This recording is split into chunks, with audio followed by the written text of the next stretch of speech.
Кийинки суроо. Биздин карызыбыз бар эле дейт. Биздин карызыбыз бар эле бир тууган акаман дейт. 7-8 ай болуп алганыбызга 2-3 жума мурун жарымын бердик. Азыр калганын бере аласыңарбы? Акчам калбай калды деп сурады эле акам. Ошого күйөөм жинденип бизге эч ким жардам бербейт деп экөөбүз урушуп кеттик. Эми күйөөм мага шарт коюп жатат. Акчаны кайтарып бер. Анан үйдөгүлөрүң менен катташпайсың. Балдарымды катташтырбаймын дейт. Кимдики туура, кимдики туура эмес. Мен эмне кылышым керек? Күйөөм ажырашалы деп жатат. Макул деп талагымды сурап алып кетсем, мен күнөөлүү болуп калбаймынбы? Ортодо бала болгондон кийин мындай жеңил ойлуулукка барбаш керек. Неге жеңил ойлуулук? Анткени кээ бир учурда эркек адам ушинтип ойлоп калат, мындан ажырашсам болду, жашоом тегиз, телегейим тегиз, теменен болот деп. Андай эмес. Эркек адам өзүнүн оңдобосу, аял киши өзүнүн оңдобосу, дүйнө жүзүндөгү адамдар менен үйлөнүп чыкса дагы майнап жок, натыйжа жок, баягы эле көрүнүш болот. Ошон үчүн карыз алгандын бергени бар. Кандай шарт менен алдыңыздар эле? Карызды канча мөөнөткө алдыңыздар эле? Карыз алып атканда ошону шариатта айтат, ниеттен кетпеш керек. Ниет туура болуш керек. Мен кайтарып берем деген бекем ниет менен алсак, Кудайым ошол адамга жардам берет. Бул бир. Экинчи, ошол бере турган мөөнөт өтүп кетсе, күйөөңүз ушундай шарт коюп ажырашып кетем деп коркутуу болуп атса, бир тууган акаңызга түшүндүрүп, агаңызга айтыңыз. Үй бүлөм бузулуп кетиш коркунуч турат. Эгер мүмкүнчүлүк болсо, ошону бир жагдайыбыздын ыгы келгенге чейин күтө аласызбы деп акеңиз менен бир сүйлөшүп көрүңүз. Анан акеңиз дагы оор абалда болсо, күйөөңүзгө түшүндүрүңүз. Ажырашып талаңызды сурап кеткениңиз туура эмес чечим болуп калат. Айтыш керек, эми убагында кыйналган кезде алдык, алгандын бергени бар экен. Ошого аракет кылып, мейли бир аз убакыт сурайлы, акчадан карызды төлөп кутулалы, бирок бул ажырашуу менен маселе чечилбейт. Ошого сабыр кылып, сабырдуулук менен, салкын кандуулук менен, эртеңки келечекти ойлоп, балдардын тагдырын ойлоп, бир маселе үчүн мынтип ажырашып кеткениңиздер дурус эмес болуп калат.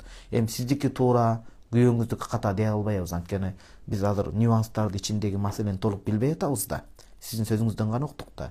Бирок эң туурасы ушул, ал маселе үчүн ажырашпастан, балким бир тууган акеңизден, агаңыздан бир аз убакыт сураңыз, мөөнөт, такыр болбосо бир аракетин көрүңүздөр.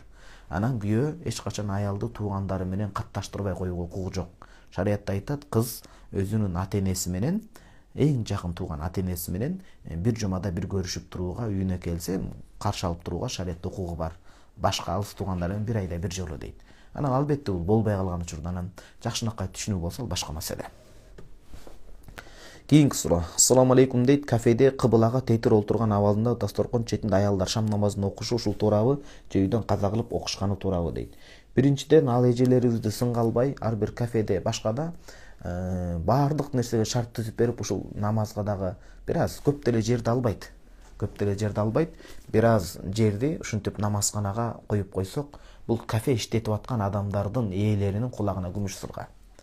Кудайга шүгүр, арак-шарап барган сайын азайып баратат. Эми эң жакшы нерсе азыр намаз окуган эжелерибиз, карындаштарыбыз акыйкатка көздү ачырып көбөйдү. Намаз окуган агаларыбыз, инилерибиз көбөйдү. Андай болсо той ээлери, кафе ээлери ошол жерге бир аз намазкана куруп койсо, бул акыреттик сооп. Акыреттик сооп болот. Ошого эжелерибизди сынга албастан биринчи ошол намаз окуп бере турган альтернатива туура нерсени таап берүүнү үйрөнсөк, бул бир. Анан кээде ошондой атайын камералар коюлган, көзөмөлдөй турган жер болуп калат, башка такыр жер калбай калса, ошол жерден уруксат сурап барып намаз окубаш керек, кыбланы карап туруп толук. Анан ал кафеде болуп калгандыгы эле кыблага тетир карап отуруп окуганга уруксат берип койбойт да. Анан каза кылган жакшы эмес, айла жок болгондо, бирок азыр аракет кылса адам айласын табат. Ошол адамдын намазы андагы өтүлүп аткан мааракеден алда канча маанилүү, ошого бир жолун таап, эбин таап, намаз окуганга сөзсүз аракет кылыш керек. Болбосо жакыныраак башка жерлерге барып дагы ошого аракет кылыш керек. Тойго барардан алдын намаздын убактысын эмне кылам деп алдын ала ойлонуш керек. Тойго камылга көргөндөй эле анан ошо кафелердин ээлери аракет кылыш керек. Албетте бул эми инсаптуу иман менен эсептешкен адамдар үчүн айтылган сөз.